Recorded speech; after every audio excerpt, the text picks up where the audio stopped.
All right, we're going to switch gears here because the Senate unanimously passed a resolution last week which will withhold senators' pay during future government shutdowns. Joining me now is Tennessee Senator Marsha Blackburn. Senator, congratulations. You've been a real champion of this. Tell us what this is going to mean in practical terms, because I think probably 100% of America is behind this one. I think you're probably right. And as you remember, when we were in the House, and if we couldn't get a budget together, there were many of us that wanted to say, if you can't pay employees, you can't pay yourself, and tried to pass that. And so finally, here in the Senate, we passed this last week. Applies only to the Senate. But how wonderful that senators have finally agreed, regardless of whatever else is happening. If we go into a shutdown, if we are not able to function and fund the services of government, then you better not get paid.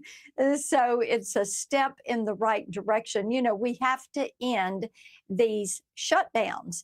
And the Democrats have been mad about Homeland Security. They do not want to fund federal law enforcement. They do not want to continue with ICE. They want to abolish ICE. They want to go back to the Biden immigration policy. And because President Trump has been successful in securing the border, he has continued to fund and increase funding for federal law enforcement, for the Secret Service, for Homeland Security investigations. He has been working to make certain our airports and TSA are doing their job. And of course, he has supported Border Patrol and ICE. But the Democrats aren't happy with that. So they carried out a 76-day shutdown of the Department of Homeland Security.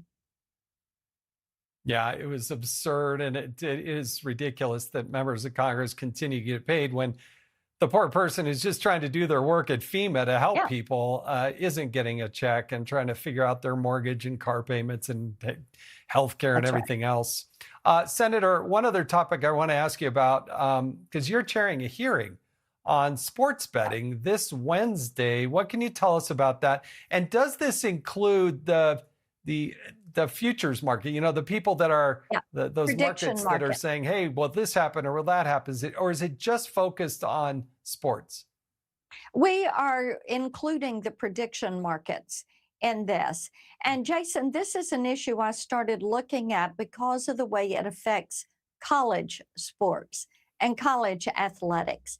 And when you look at all the issues around name, image, likeness, when you look at the way this transfer portal is being used, and then you're looking at Polymarket or Kalshi, or you're looking at some of the sports wagering, and you're realizing, yes, it is playing into these college athletics. The NCAA has really not seemed to do anything about this. And then you have what we've learned is that they are not making certain that kids are not on these sites.